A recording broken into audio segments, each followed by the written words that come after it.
It was my wife's birthday, so we ambitiously decided to host an amusement park outing for several children.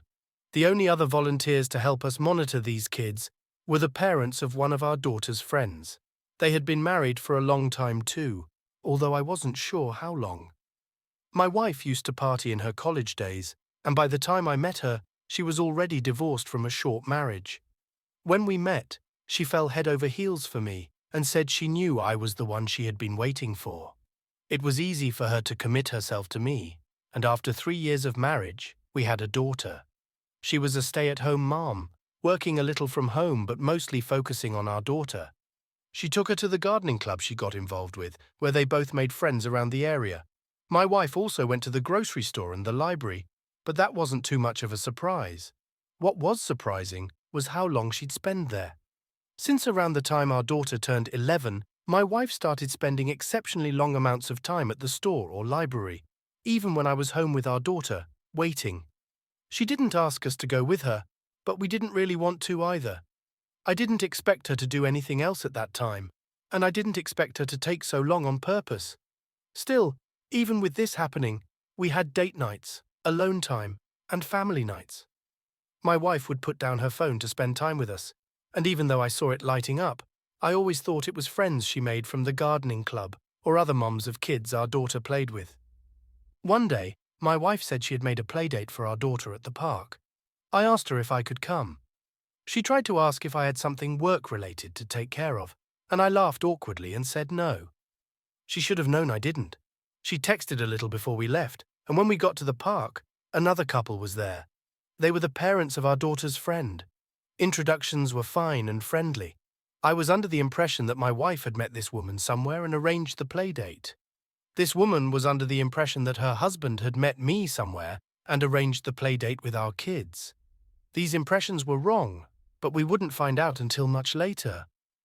My wife seemed to speak more directly to the man, not the woman I thought she was friends with. Then I thought I was just being obsessive, because any question in the couple's direction was for either of them to answer. But this guy seemed so eager to be the one to answer my wife. I just tried to focus on playing with the kids, distracting myself from worrying about something that amounted to nothing. My wife continued spending long amounts of time at the grocery store or library, wherever she said she was going. Sometimes my daughter and I got home from work and school to find she was out doing something. We waited for her to return, but grew sick of it. One night, when she got home, I confronted her. I told her there was no reason being out anywhere should take her so long, and she was missing out on time with us. We needed her home. My wife wasn't receptive to this like I thought she'd be. She was defensive and upset. She said she needed this time away because for the past 12 years, she'd been stuck in the same house without any adventure. I was shocked.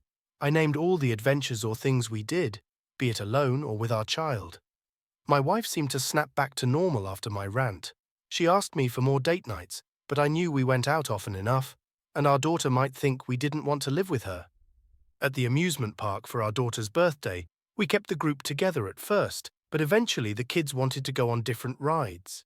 To better appease the crowd, we split into 2 groups to wait in line at rides adjacent to each other, with the man and his wife in one line and me and my wife in another. After getting pretty close, my wife said she had to go to the bathroom. I watched her until she was far away enough to measure half the size of my pinky. She went into the family bathroom, which I thought was odd. Then I saw the man jump inside the bathroom too. I screamed and yelled, but it only made the people around me jump. I had no choice but to stand in line with the kids until they got on the ride. Then I raced over to bang on the door. My wife's voice panicked when she said it was occupied. I told her it was me and demanded she let me in, but she just repeated over and over that she couldn't open the door. The ride was stopping, so I raced back to gather the kids. I couldn't believe the situation I was in, keeping watch over a bunch of kids for my daughter's birthday while my wife snuck into the bathroom with another man. Was she thinking?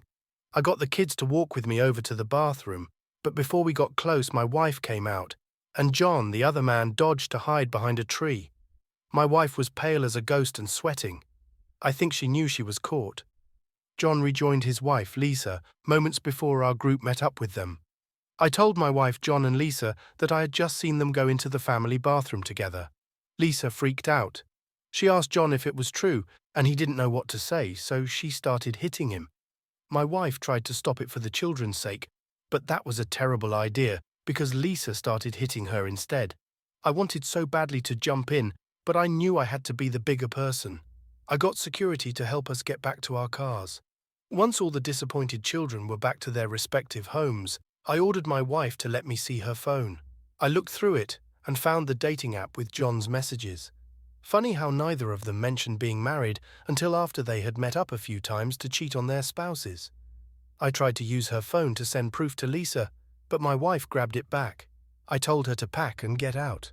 She broke down and even handed me back her phone. She said she would do absolutely anything for a second chance to remain my wife. I told her no, but I did get the chance to send Lisa the proof, ensuring neither of us would have to give our spouses anything in the divorce. While my wife cried, our daughter came in to ask what was going on. My wife broke down even more and looked at me. I didn't say a word. Of course, she couldn't bring herself to tell our daughter what she did, but she did say she messed up badly and needed to move out of the house. They were both crying, and it was hard for me to watch. I just kept assuring myself this was what I had to do, and if I didn't, our daughter would grow up to think it was okay to cheat on the man she loved. My ex gets to see our daughter frequently, and I'm glad for that, so it might be less dramatic for her, but it was still hard, and it was still all my ex's fault. She and John got a place together, and the divorces were finalized nearly 2 years later. One day my ex called me. I thought it would be about the next visit she had with our daughter, but it wasn't. She was sobbing just like she did on the day I discovered her affair. She told me John cheated on her, and she was very newly pregnant. I didn't know what advice to give her, but when she asked me if she could move back in, that was a big fat no.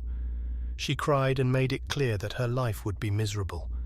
I wished her luck, so she stayed in John's house, even though he cheated on her whenever he wanted. He doesn't help her with the baby at all from what she tells me, and she hates her life. She didn't know how cruel and pointless life could be until she cheated on me and lost everything she took for granted. Since the divorce, I've been healing. I started dating a girl, and we've been together for a year, but she hasn't moved in. I need to make sure she's worth marrying first, and if she isn't, I'll start over again. That is quite the nightmarish situation. You had a great thing going and did your best to keep your wife happy, but she didn't think it was enough after committing herself for so long. I wish she could have learned to value the bond you two formed, the life you built together, and the life you created. It didn't deserve to be thrown away or taken for granted. Thankfully, I think she learned that lesson, but it was too late. Now it's only a bitter reminder of what she'll likely never find again. You knew how to handle this, even with how difficult it was, and you know how to adjust to whatever life throws at you. Handling problems with grace and strength is something strong men are particularly good at.